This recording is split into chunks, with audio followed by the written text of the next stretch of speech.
I'm 63 years old. I've designed buildings that will stand for 100 years. I thought I knew how to read a structure. What's solid, what's hollow, what's about to fall. I didn't know my own house was lying to me. My name is Zephyr Knox, and 6 months ago, I locked the house and walked away from the life inside it.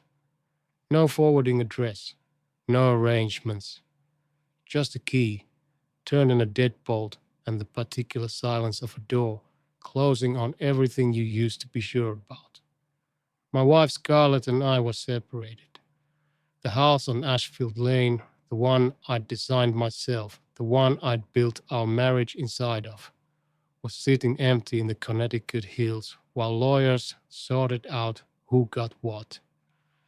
That's what I believed. Then on a Tuesday morning at 7 a.m., my phone rang.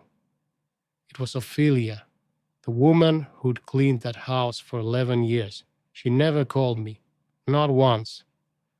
We communicated through notes left on the counter and payments sent on the first of the month.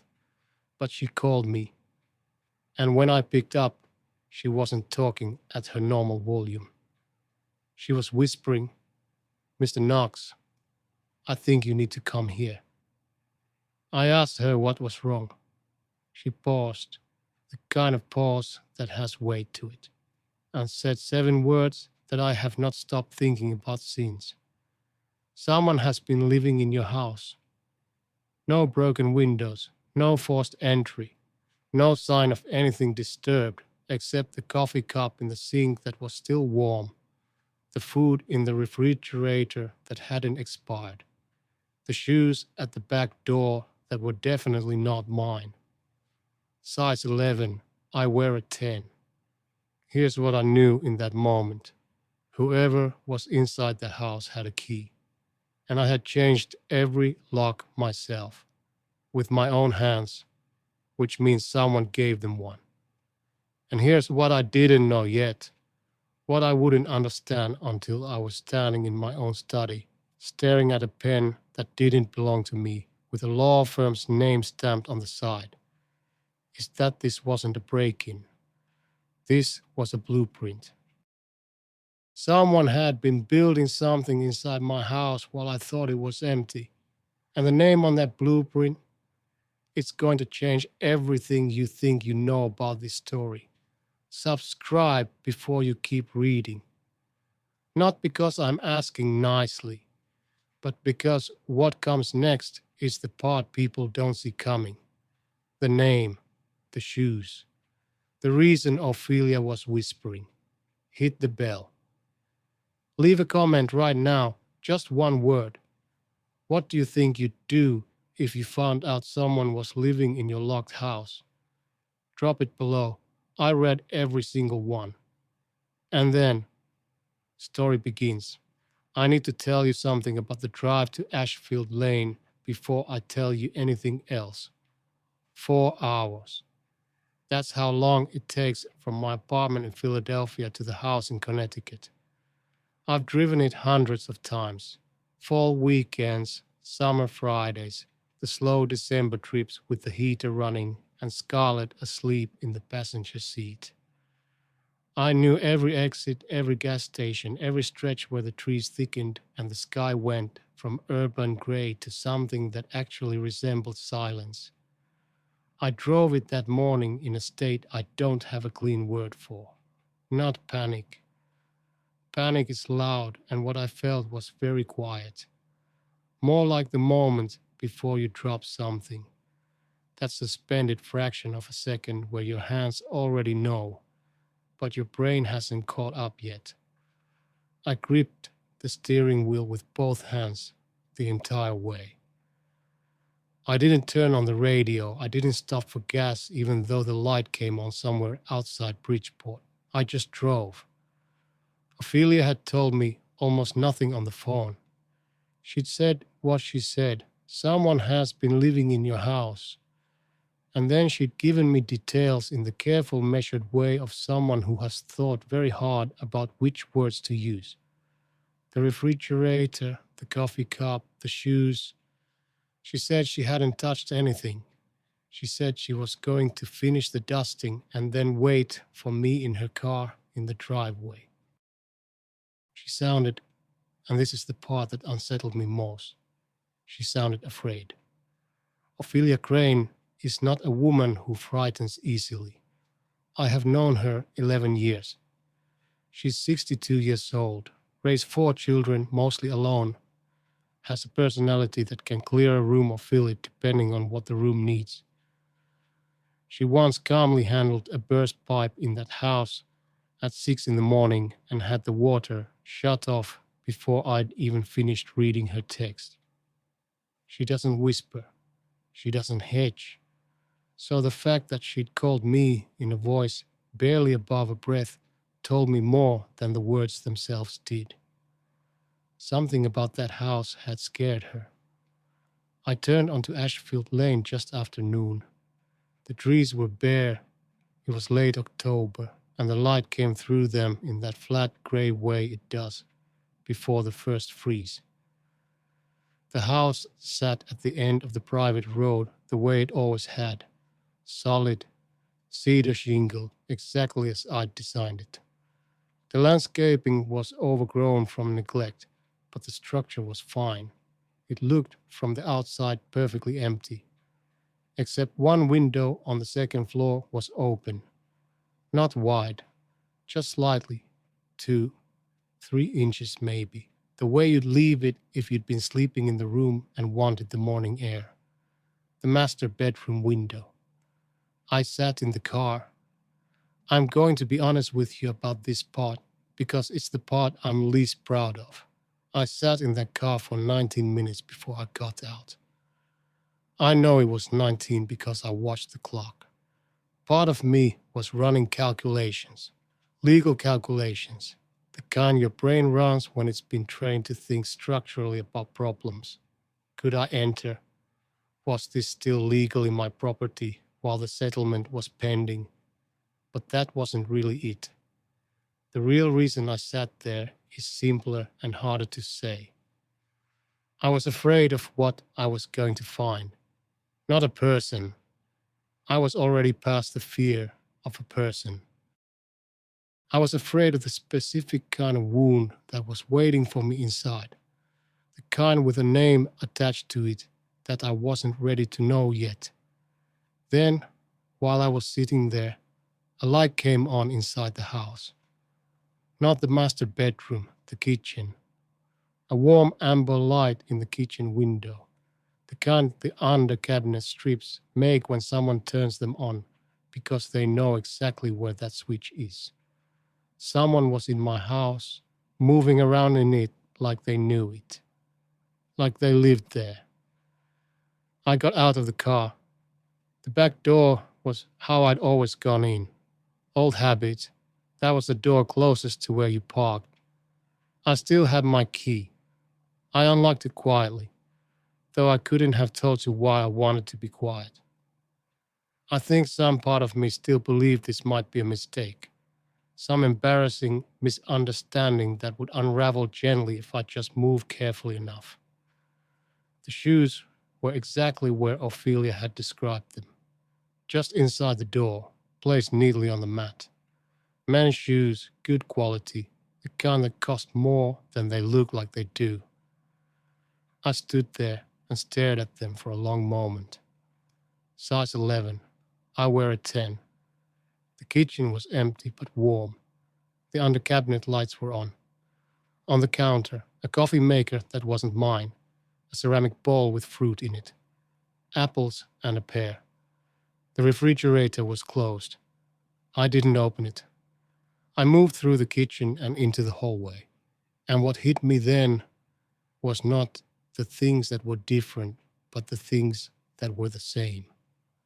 My house, my floor plan, the slight creak on the 4th stair I'd always meant to fix, the afternoon light through the hallway window that landed in exactly the shape I'd calculated when I designed the placement of that window 22 years ago.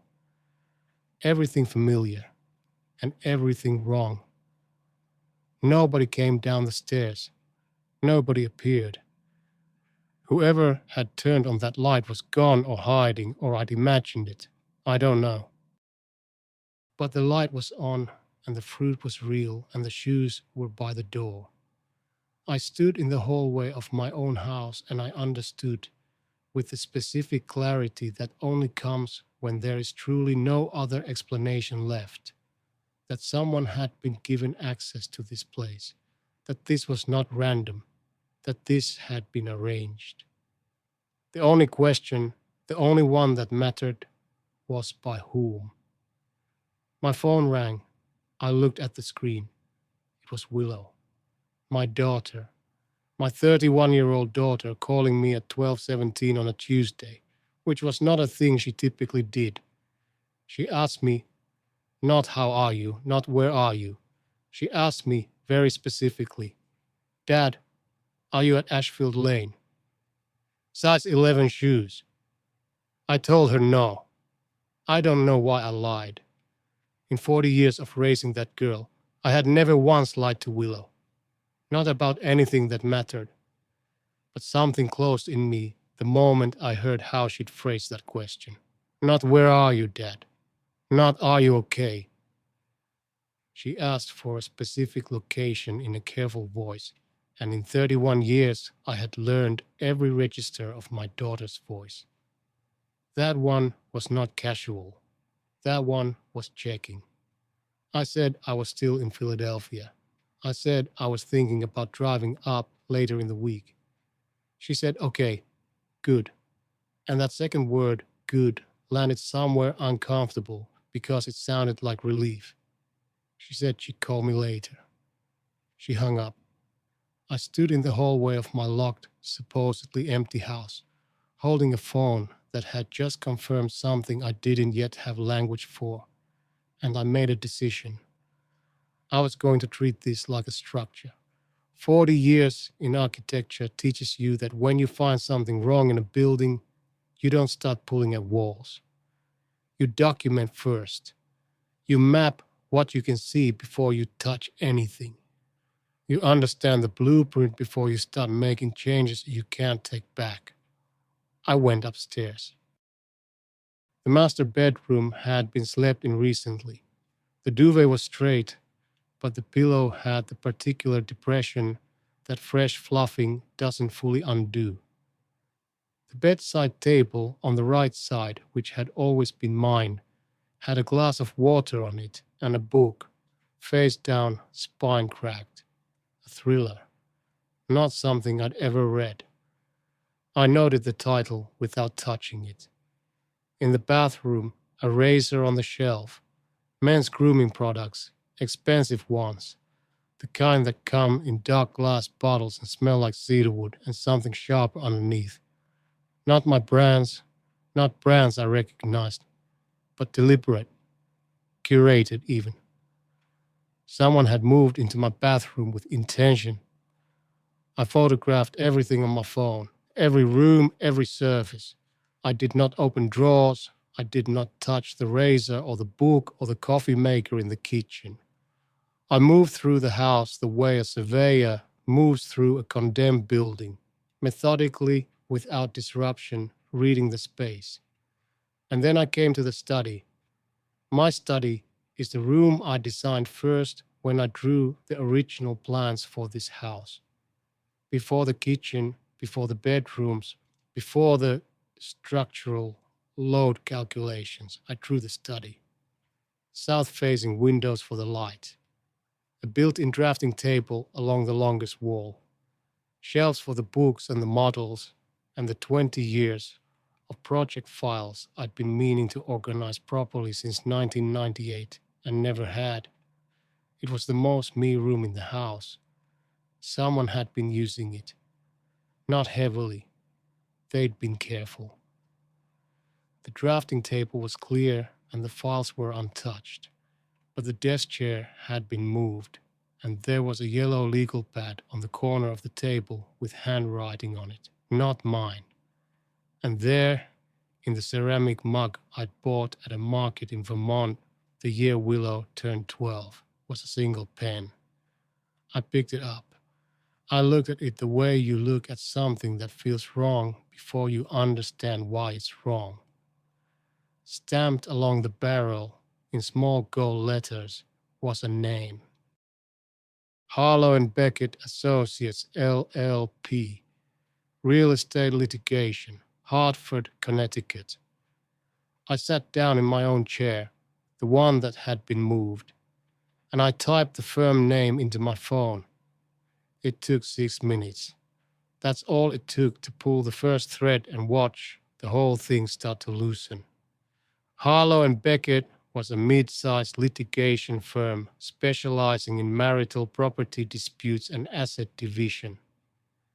They had an office in Hartford and a satellite office in Westport. Their website had the clean, understated design of a firm that didn't need to advertise, the kind of firm that got referrals from people who had already won. And there, listed under their notable recent filings, was a property case in Hartford County, a residential property dispute, a house on Ashfield Lane. I read the filing summary twice, then I read it a third time, because the first two readings produced a response in my body, a cold, spreading pressure starting somewhere behind my sternum that made me doubt my own comprehension. But the words didn't change. Scarlett Knox, represented by Harlow and Beckett Associates, had filed a claim of primary residency on the property at Ashfield Lane. The basis of the claim, continuous household occupancy documented over 18 months, supported by testimony from a resident household member. A resident household member. That was the legal language for whoever was sleeping in my bed and leaving their size 11 shoes at my back door. He wasn't squatting. He wasn't hiding. He had been placed there deliberately and legally to establish a paper trail, to make a case in an actual court of law that my house was not abandoned property but an actively occupied marital residence in which I had voluntarily ceased to participate. That is the thing that people don't understand until they're sitting in the middle of it. Sometimes the betrayal isn't a crime of passion. Sometimes it's architecture. Someone thought this through. Someone planned it. Someone put a man in your house and gave him time and told him exactly what his presence there needed to prove. And that man, the one with the pen, the razor, the size 11 shoes, had a name. Beckett Harlow, not a stranger, a junior partner at the firm. A man who, it turned out, I would find photographed on the firm's website wearing a very good suit and a very confident smile, looking directly into the camera like a man who takes what he wants and has never once doubted his right to do so. He was 42 years old. He had been living in my house, and somebody I trusted, had given him the key. I drove back to Philadelphia that evening. I didn't confront anyone. I didn't call Scarlett. I didn't call Willow back, though she texted twice. I drove 4 hours in the same white silence I'd come in, except this time what I felt wasn't the suspended moment before the drop. This time I had already landed, and I was already thinking about what I was going to build with the rubble. I spent 2 days not sleeping properly, not in the dramatic way, no staring at ceilings, no pacing. I slept in fragments, woke up reaching for a conclusion I hadn't arrived at yet, and lay there in the dark, running the same sequence over and over like an architect reviewing a structural flaw. How long had the filing been in motion? Who had access to the co-signing documents on Ashfield Lane? Who knew enough about the legal geography of that property to build a case this specific, this quiet, this patient? Because that was what kept snagging in me, the patience of it. Whoever designed this had not acted in anger. This wasn't revenge or impulse. This was a long game. played by someone who understood exactly how property law worked and exactly how much time they had to build the documentation before I'd notice anything was wrong. That's not Scarlett. I loved that woman for 31 years, and I know every corner of how her mind works. She's sharp and she's strategic, but this particular kind of strategy wasn't hers. Someone had helped her build this, someone who understood the structure well enough to exploit it. On the third morning, Ophelia called again. She apologized first for calling, for what she was about to say, for all of it. That's Ophelia.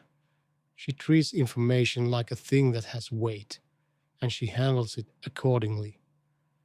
She told me she'd gone back to the house. She hadn't been asked to. She'd gone because something had been bothering her since the first visit.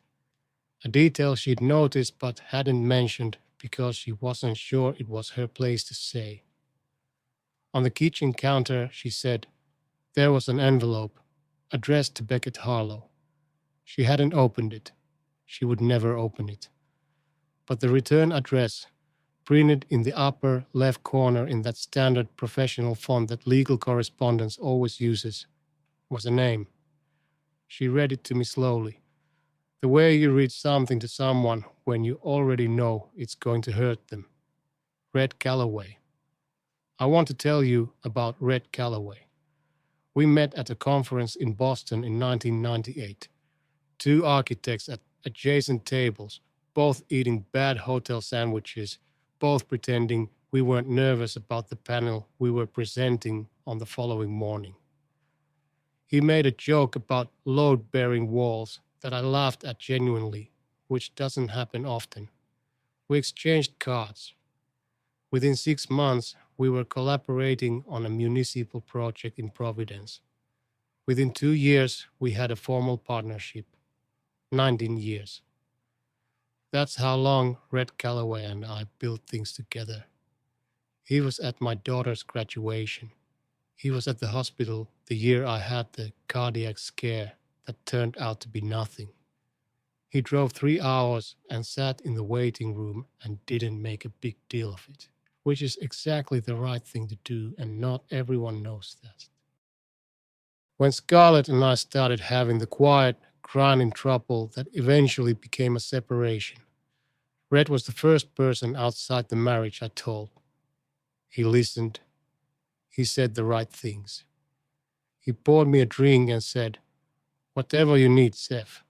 19 years. And somewhere in the middle of those years, somewhere specific, somewhere I haven't been able to pinpoint yet, no matter how many times I review the calendar, he decided that I was someone it was acceptable to use. The connection, once I started pulling at it, came apart fast. Red had co-signed the original mortgage on Ashfield Lane years ago. Business formality at the time. The kind of thing you do for a partner without thinking twice, and the kind of thing that sits in a filing cabinet for so long you forget it exists. Red hadn't forgotten. That co-signature gave him a legal foothold in the property's history, and he'd used it to introduce Beckett to Scarlett's attorney as a credible residential reference. More than that, a source in the firm, information I'll keep vague for reasons that matter, confirmed that Red had been offered a financial stake.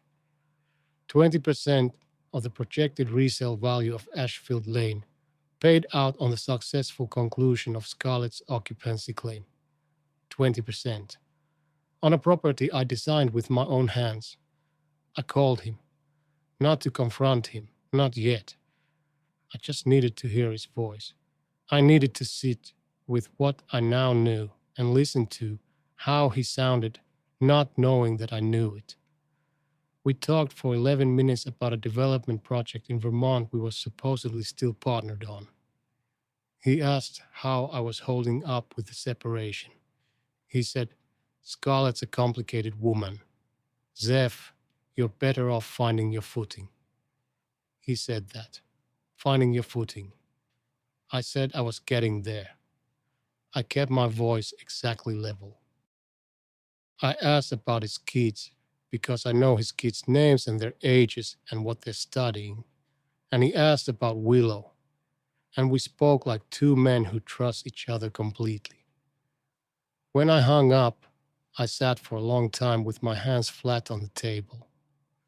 The thing about a structural betrayal, the deep kind, the architectural kind, is that it doesn't just change what's in front of you.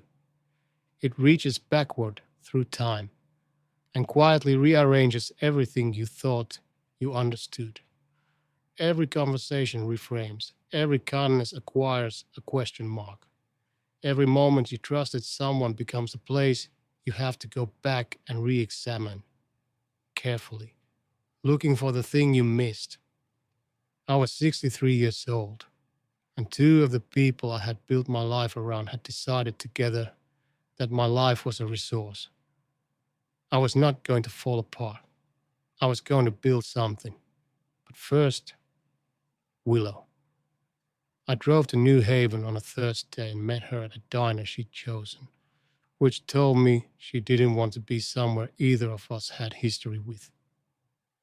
She was already there when I arrived, sitting with her hands wrapped around a coffee mug, not drinking it. She looked like she hadn't slept well either. I sat down. I didn't say anything immediately.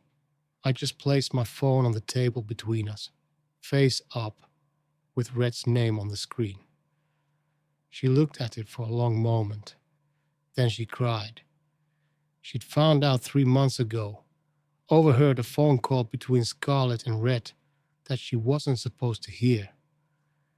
Scarlett had told her afterward that it was a financial strategy, that her father would be taken care of. Willow had believed it was something adjacent to the divorce settlement, something aggressive but ultimately contained. She hadn't understood, she said, that the house was the target. I believed her. I knew my daughter's face across 31 years of it, and what I was looking at was not deception. It was the face of someone who had made a choice she couldn't unmake and had been quietly living with the weight of it. I held her hand across the table. I told her she should have come to me immediately. She said she knew. I told her I loved her. Because both things were completely true at exactly the same time. And that's the part of betrayal nobody warns you about. It doesn't come from strangers. It comes routed through the people you love, wearing their faces, using their voices, and leaving you no clean place to put your anger, because the anger and the love have to exist in the same space simultaneously. That's the part that takes the longest to survive. There is a particular kind of anger that is not useful. I've watched it in other people my whole life, the explosive kind, the kind that makes you pick up the phone at midnight and say the truest, most damaging thing you know, the kind that feels like release in the moment and costs you everything in the morning. I understand that anger. I have felt it move through me like a current, have felt my hand tighten around the phone, and my mind locate every precise word that would land exactly where I wanted it to land. I put the phone down every time. Not because I'm a patient man by nature. I am not, particularly.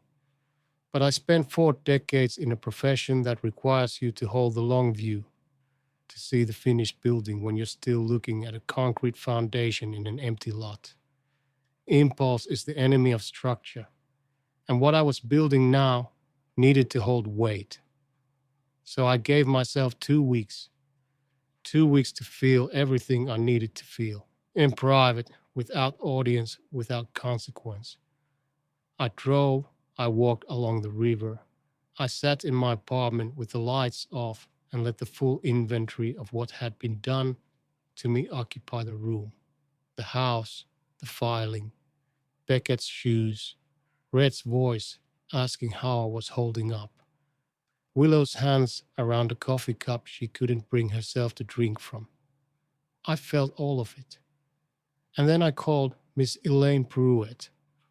I'd been given her name by an old colleague who'd gone through a complicated property dispute in Massachusetts 3 years prior. He'd described her in exactly 4 words. She doesn't miss anything. She was 58, a specialist in marital property fraud. And when I sat across from her in her Hartford office on a Wednesday morning and laid out everything I had, the pen, the photographs, the filing, Red's co-signature, the financial stake arrangement, she listened without interrupting for 45 minutes. When I finished, she was quiet for a moment. Then she said, "They made 3 mistakes. We're going to use all of them." I didn't ask her to enumerate them immediately, partly because I trusted her enough to let her work at her own pace, and partly because hearing that there were 3, not 1, not 2, but 3, was enough for that morning. It meant the structure they'd built had cracks, and I knew better than anyone what you can do with a crack if you know where to apply the pressure. I did not change my behavior externally in any way. This is the part that required the most discipline. Every instinct said to act, to confront, to withdraw, to make some visible move that would signal to Scarlet and Red that the ground had shifted. But visible moves are for people who don't understand how a building falls. You don't announce the demolition. You remove the supports quietly, one by one, until the thing comes down on its own timeline and there is nothing left to salvage. I continued my regular correspondence with Scarlett's attorney about the settlement timeline. Perfectly civil. I mentioned nothing. I attended a project meeting with Red in New Haven about the Vermont development and sat across from him for 2 hours discussing load calculations and contractor beats, and I did not flinch once. I asked about his daughter's semester abroad. He said she was loving it. I drove home and called Miss Pruitt and told her what I'd observed. She said, "Good, keep doing that." Ophelia, in the meantime, continued doing her job. This is important. She did not do anything outside the boundaries of her regular cleaning schedule. She did not surveil. She did not confront. She went to Ashfield Lane twice in those 2 weeks, as she always had, and she did what she always did. She cleaned, she documented, she noted what had changed since her last visit. What changed told a complete story. Paquette was still there. Regular occupancy, consistent patterns. A man making himself at home in a house that wasn't his, with the confidence of someone who believed the legal machinery running beneath his feet was already decided. Miss Pruitt used Ophelia's records, the dates, the times, the documented changes to the property, the photographs Ophelia had quietly and correctly taken, to establish a continuous, verifiable log of unauthorized occupation spanning 94 days. 94 days of evidence, built by a woman with a cleaning cloth and the good sense to write things down. The lunch with Red happened on a Friday. I chose the restaurant, a place we'd eaten at a dozen times. Familiar enough that nothing about the invitation would register as unusual. We ordered. We talked. He was relaxed in the way that people are relaxed when they believe they are in control of a situation. I watched his hands. I had always noticed his hands, an architect's habit, reading what the hands do when the voice is performing. His hands were steady. That told me something I hadn't been sure of until then. He had made peace with this. Whatever internal negotiation he'd gone through, weighing 19 years of partnership against 20% of a property he'd helped maneuver, He had completed that negotiation and arrived somewhere comfortable. He was not a man in conflict. He was a man who had decided and settled. We finished the meal. I declined dessert. I reached into the inside pocket of my jacket and placed an envelope on the table between us. I didn't say anything. I just looked at him. He looked at the envelope. He looked at me. Something moved across his face. Not guilt exactly. More like the expression of a man who has just heard a sound in a building he thought was empty. "Open it," I said.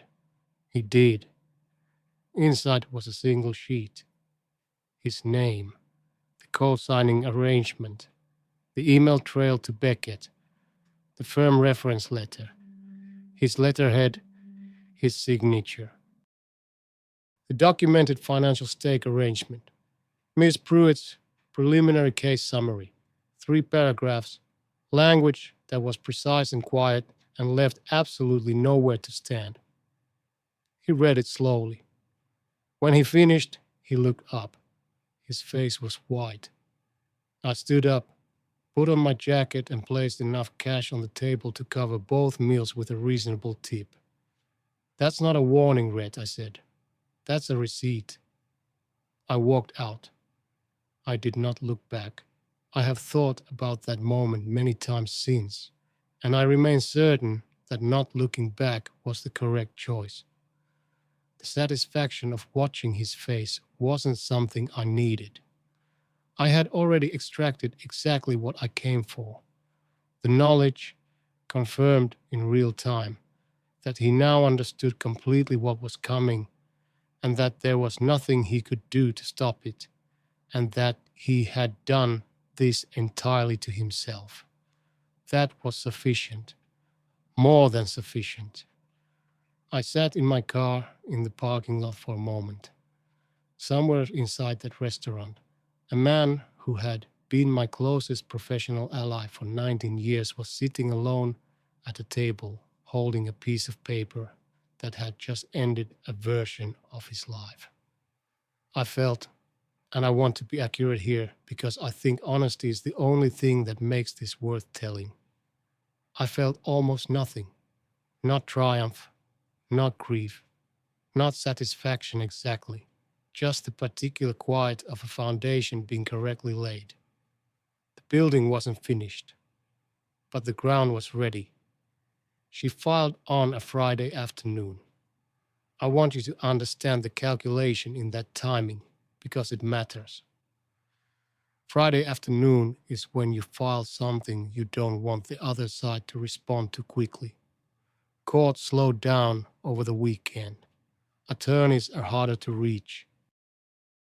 The paperwork lands and sits, and by the time anyone is properly positioned to answer it, you've had 48 hours of quiet in which the filing simply exists, unchallenged, accumulating the small psychological weight of something that appears for a moment inevitable. Scarlett's attorney knew exactly what they were doing. What they didn't know was that Miss Pruitt had filed our counterclaim and fraud disclosure on Thursday, 1 day earlier, one single day. And that gap was not an accident. Miss Pruitt had built the timing deliberately, the way you set the sequence of a controlled demolition. You don't bring everything down at once. You take out the supports in the right order, and you let physics do the rest. I was in my apartment when she called to tell me it was done. I was standing at the window looking at nothing in particular. The street below, a woman walking a dog, ordinary life moving at its ordinary pace. And Miss Pruitt said, in the calm voice of someone who has done this many times and never quite lost her appreciation for the moment, "It's filed, Zephyr. Everything we built, it's on the record now. They'll see it by Monday morning at the latest." I thanked her. I stood at the window a while longer. Outside, the woman with the dog had stopped to let it investigate something on the pavement. The dog was very interested. The woman was patient. I watched them until they moved on, and I thought about patience, what it costs, what it returns, how long you have to hold a thing before it becomes the right shape to use. 2 years in this case. That's how long Scarlett had been building, and it had taken me 11 weeks to take it apart. Beckett found out first. This is the detail I didn't anticipate, that the legal documents would reach him before they reached Scarlett. But that's how it worked out, and the consequence was something I could not have engineered better if I tried. Because Beckett Harlow, junior partner at a real estate litigation firm, understood immediately and with professional clarity exactly what a fraud disclosure meant for his career. Not just the case, his career, his bar standing, his name on the firm's letterhead. Everything he'd built in his professional life sat directly in the path of what Miss Pruitt had filed, and he knew it before Scarlett had finished her weekend. He called her. I don't know what was said. I have my educated reconstruction of it, and I'll keep that to myself. What I know is the outcome, which Ophelia reported to me in her particular matter-of-fact way on a Tuesday evening. She'd driven past Ashfield Lane, not a formal visit, just her route home, and she'd seen a man loading bags into a car in the driveway. Methodical about it, efficient. The kind of packing that isn't panicked but has clearly already processed the emotion and moved on to logistics. She said he had good posture. She said he drove away without looking back at the house. She said the shoes were not by the back door when she checked the following morning. Size 11. Gone. The man Scarlett had used to take the house left before the house could be taken. I've thought about Beckett more than I expected to. Not with sympathy, I want to be clear about that, but with a kind of cold analytical interest. He was a man who made a calculated decision and then watched it become a liability. In another life, in another context, that's just a business story. A risk that didn't pay out. You close the position and move on. What I find harder to compute is the specific shape of his relationship with Scarlett. Whether he believed in what they were building together, or whether he always understood himself to be a legal instrument in a property case and simply accepted that arrangement for the financial upside. I genuinely don't know. I've landed on the conclusion that it doesn't particularly matter. Either version of the truth reflects a man who decided that someone else's life was a reasonable resource to draw from. He's gone. That's the part that matters.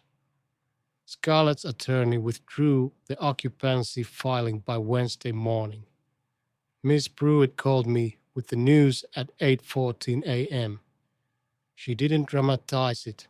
She said the withdrawal had come through, that the fraud disclosure remained on the record, and that Scarlett's legal position had effectively collapsed back to the original settlement terms, the fair and equitable terms that had been agreed before anyone decided to get architectural about it.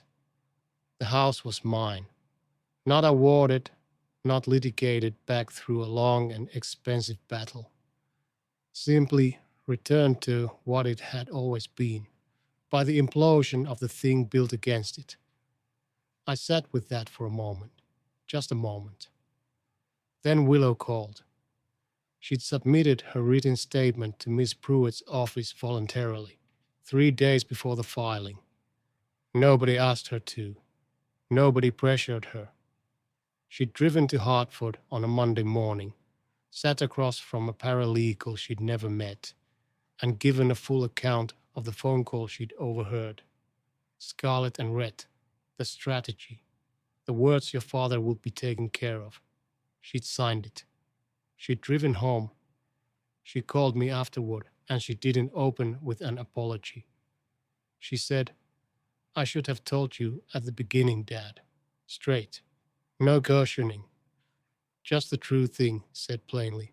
I told her she was right. Then I told her I loved her. Because here is what 63 years teaches you if you've been paying attention. The people who participate in the thing that hurts you are not always the people who intended to hurt you. Willow had made a choice out of conflict, loving two parents who had become adversaries, trying to believe the cleaner version of events because the true version was too heavy to carry. It was a failure of courage, not of character. The distinction matters. At least it did to me. She was quiet on the other end of the line for a moment. Then she said, "Can I come for Thanksgiving?" I said yes before she finished the sentence. Red settled quietly. He exited the partnership with a financial concession. Not nothing, but not everything either. A number Miss Pruitt and I agreed on that was sufficient to be meaningful without becoming a prolonged legal engagement I had no interest in sustaining. A non-disclosure was signed. No criminal referral was made. No public record was created beyond what already existed in the court filing. People asked me afterward, friends, my attorney, a colleague who heard pieces of it, why I hadn't pressed harder, why I hadn't pursued the full criminal exposure, the maximum financial penalty, the kind of comprehensive destruction that the facts of the case would have arguably supported. I told them what I genuinely believed, that I had not gone through all of this in order to spend another 2 years in a courtroom, that I had built the case to recover what was mine, not to occupy the rest of my life with the aftermath of other people's choices. Some of them understood that, some of them didn't. Both were fine. I drove up on a Saturday morning in early November. No particular reason for a Saturday. No ceremony intended. I just woke up that morning in my Philadelphia apartment, made coffee, stood at the window and understood, without deciding exactly, more like recognizing, that today was the day I needed to go back. Ophelia had been there the day before.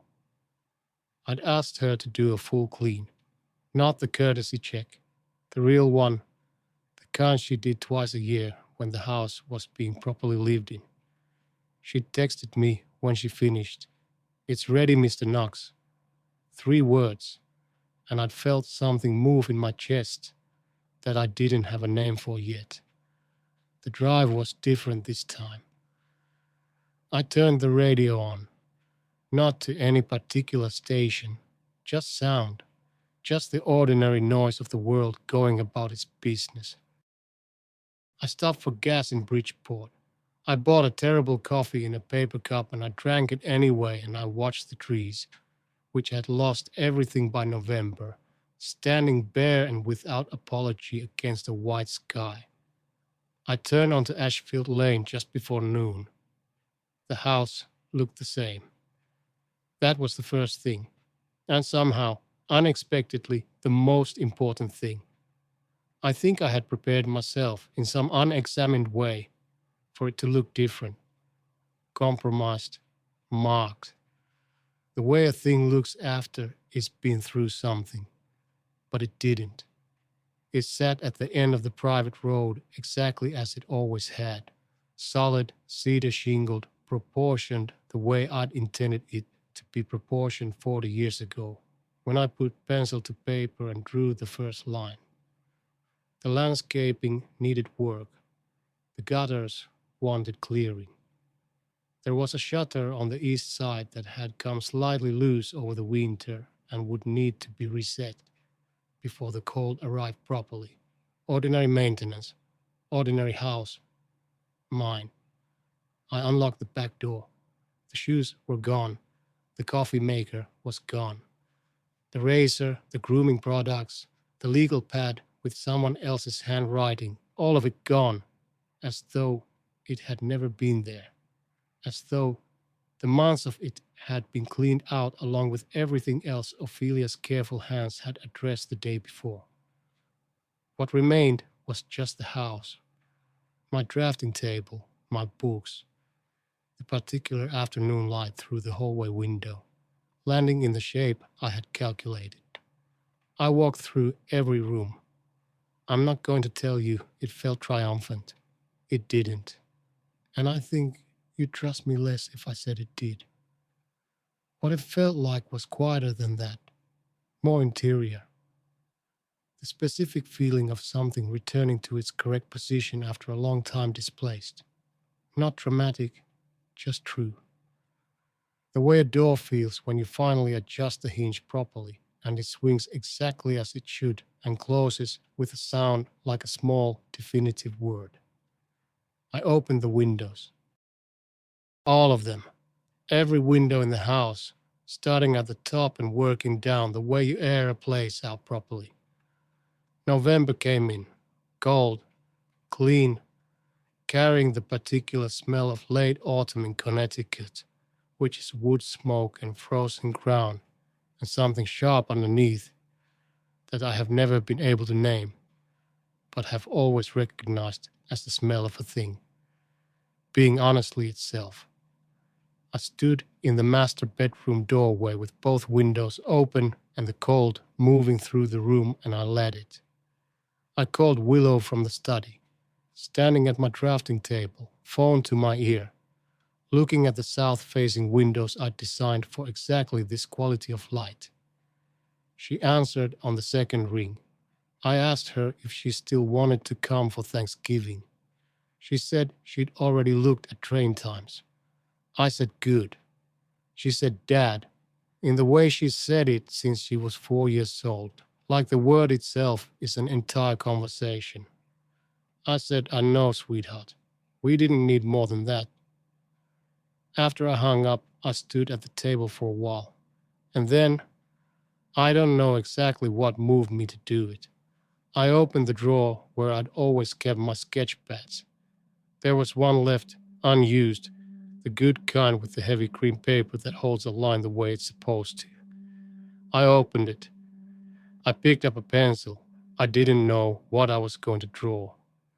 I still don't know exactly what I was beginning. In that moment, something new. That much was clear. Something that hadn't existed before any of this happened, which meant it could only exist because all of this happened, which is a thought I'm still working through and probably will be for some time. I drew the first line. This is what I know now, on the other side of it. A man can be betrayed by his wife, his partner, and the silence of his own daughter, and survive all three. Not unchanged, not without cost, but intact in the ways that matter, which are not always the ways you expected to matter when you were younger and still believed that a life, if built carefully enough, could be made weatherproof. It cannot. No life can. The storm finds the gap you didn't know was there, and it comes in, and you deal with it from the inside, which is harder and slower, and the only way it actually works. I am 63 years old. The house smells like cedar and old books and November air. I have a blank page in front of me and a pencil in my hand. That is enough. That is, it turns out, exactly enough. And the window I left open, the one in the study, just slightly, the way you leave it when you're going to be back, that one was mine. That's the full story. If this moved you, if any part of Zephyr's journey sat with you the way real things do, then you already know someone who needed to read this. So here's what I need you to do right now. Subscribe, because the next story is already being built and it hits even harder than this one. Hit the bell, so you're the first to know when it drops. Like this final chapter, it took everything to write it honestly. Comment one word, just one word that describes how this story made you feel. One word, drop it below. I read every single one. And your word might be the first line of the next story. Thank you for staying until the end. That's not nothing. That means something. Zephyr Knox, and the man who told his story.